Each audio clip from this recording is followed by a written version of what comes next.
If you listen carefully to how US business leaders are speaking today, something feels different. The language is calmer, more cautious, and less dramatic than in past cycles. There is no widespread panic, but there is also very little excitement. Instead of bold promises and aggressive forecasts, executives are talking about discipline, balance, and preparedness.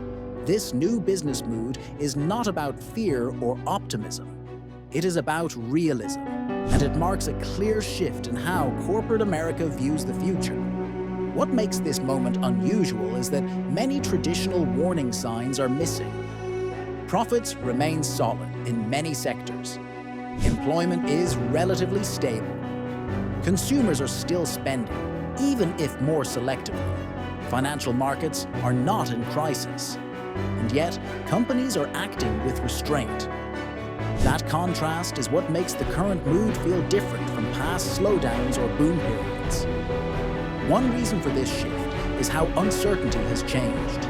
In earlier cycles, uncertainty felt temporary. Businesses believed that conditions would eventually normalize and return to a familiar baseline. Today, uncertainty feels permanent. Interest rates, supply chains, regulation, technology change, and global risks are all in motion at the same time. Instead of planning for a clear future, companies are planning for constant adjustment.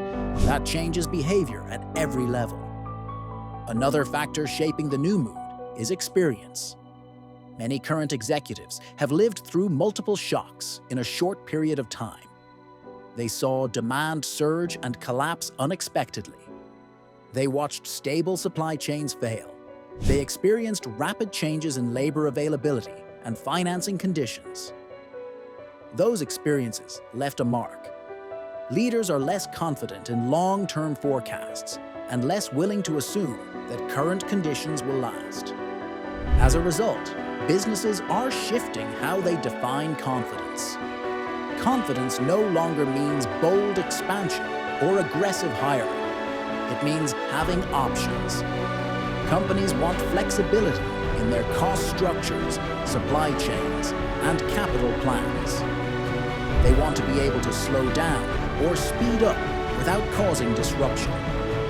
This focus on optionality creates a quieter, more measured business mood. Growth itself is being treated differently. In the past, growth was pursued aggressively whenever opportunities appeared. Today, growth is being filtered more carefully. Leaders are asking whether expansion strengthens the core business or simply adds complexity. Growth that introduces fragility is often postponed, even if it looks attractive on paper. That restraint contributes to the sense that businesses are holding back, even when conditions seem supportive. Hiring behavior reflects this new mindset clearly. Companies are still hiring, but they are doing so cautiously.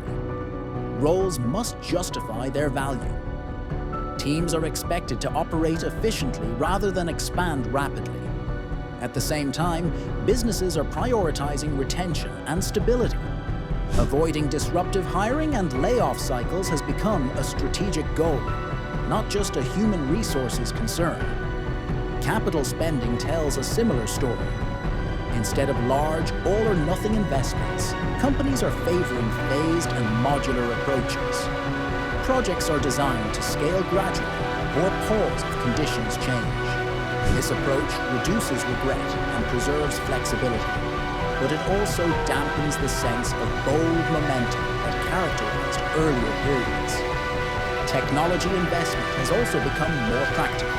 Rather than chasing experimental or headline-grabbing tools, businesses are prioritizing systems that improve visibility, coordination, and control.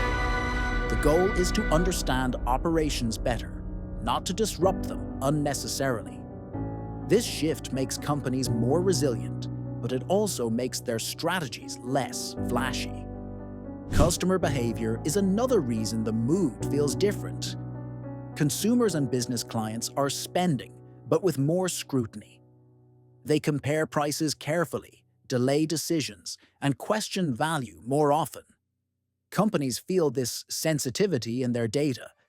Even when sales are holding up, leaders sense fragility beneath the surface.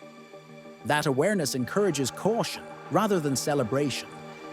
There is also a noticeable change in how risk is discussed. Risk is no longer framed as something to embrace aggressively. It is something to manage carefully. Businesses are stress-testing decisions and asking how strategies perform under less favorable conditions. Plans that only succeed if everything goes right are increasingly rejected. This risk-aware mindset shapes the overall tone of corporate decision-making. Corporate communication reflects this shift. Earnings calls emphasize discipline, resilience, and execution rather than bold vision. Words like measured, selective, and prudent appear more often. This language signals that companies are focused on control and consistency, not grand narratives. Importantly, this new business move is not pessimistic. Companies are not preparing for collapse. They are preparing for volatility. There is a difference. Leaders believe opportunities will still exist, but they want to approach them from a position of strength rather than urgency. Another reason the mood feels different is that businesses are less reactive to headlines.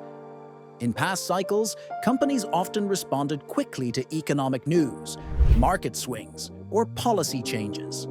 Today, many leaders are choosing to move more slowly, waiting for clarity rather than reacting immediately. This patience can look like hesitation, but it is intentional. The new mood is also shaped by internal priorities. Many organizations are focusing on improving processes, simplifying structures, and strengthening execution. These internal efforts do not generate excitement externally, but they matter deeply to long-term performance. Companies are investing energy inward rather than outward. What stands out most is that this shift is widespread. It cuts across industries and company sizes.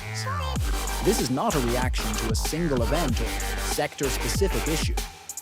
It is a broad change in how U.S. businesses interpret their environment. Over time, this mood may prove to be a competitive advantage. Companies that remain calm, disciplined, and flexible are better positioned to handle surprises. When conditions improve, they will be able to move with confidence rather than scramble to recover. The new business mood in the U.S. feels different because it is shaped by realism rather than optimism or fear. It reflects a generation of leaders who no longer believe in smooth cycles or predictable paths. They assume change, prepare for disruption, and value control over speed. In today's environment, confidence does not come from bold promises. It comes from preparedness. And that is why the current business mood feels quieter, steadier, and more restrained than what many people are used to seeing.